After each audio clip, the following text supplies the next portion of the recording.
What's up, Internet? My name's Ian Bloom, and this is Nerd Finance. I'm your resident financial life planner and huge nerd. I will try to keep things fun in this video, but be warned, this is some actual financial content.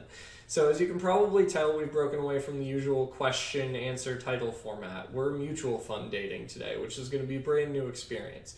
I'm going to talk about it through the lens of a dating sim video game because those kind of have these easy to track stats where the game, despite the fact that there might be some plot line, it ultimately just comes down to increasing friendship or happiness or whatever the stat is. So I often get asked how to evaluate these mutual funds, even though it's simple and those stats are pretty plain and easy to read through. You have to know what they are in order to know how simple it actually is. So let's talk about the criteria. First off, we have fees and costs, or is this mutual fund an expensive date or a cheap date? You can have high fee mutual funds that perform very well. You can also have low fee mutual funds that perform very well. So it's not a question of whether we want it or not simply off of the fees and costs with the fund, but it is a big piece of the criteria. Do you want to go on an expensive bad date? Probably not. But would you go on an expensive great date? Yeah, you probably would. That said, it is important to know how mutual funds are priced. Know that there are different things called share classes, A shares, B shares, C shares, all the way down to R shares, and so on and so forth, and those have different pricing models associated with them.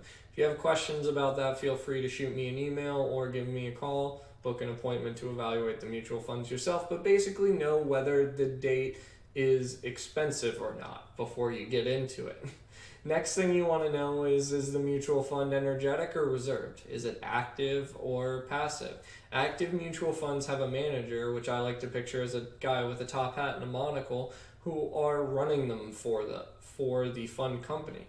That means that the fund tries to respond to changing market conditions and actually outperform the market. Now, the debate is out within the industry over whether these energetic mutual funds, these active mutual funds, actually outperform the market or not on a consistent basis.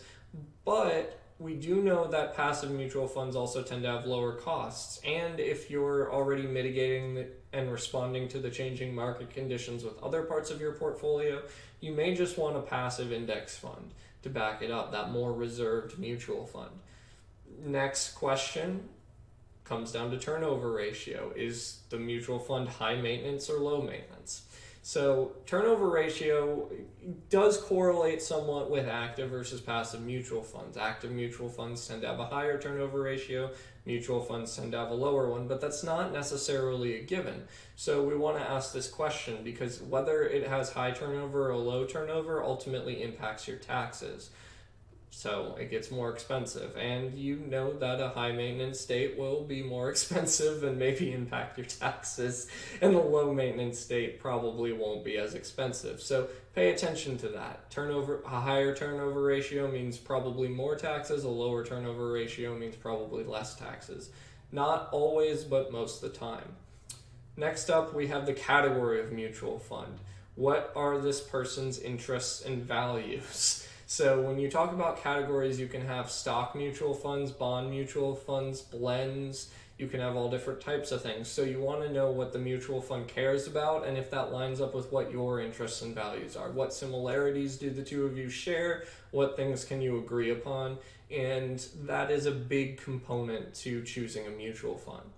The last category is the return. How is this fund done historically, or how does this person enhance your life as part of dating? Once you decide whether you can line up those cores and values, you have to find the person with those cores and values that actually makes you a better person, right?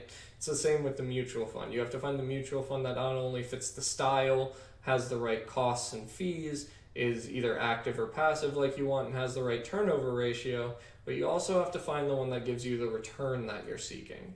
So to summarize, mutual fund dating is actually kind of simple, but there's a lot of different pieces to evaluate. Much like actual dating or a dating sim game, there's a lot that goes into finding the right partner. So what matters most to you is going to be what determines what you want. Some people can't stand paying for a mutual fund, so they go for low fees even if they're not great. And some people spend a lot of time researching it to find the exact right person. They're choosy. So you've got to find that.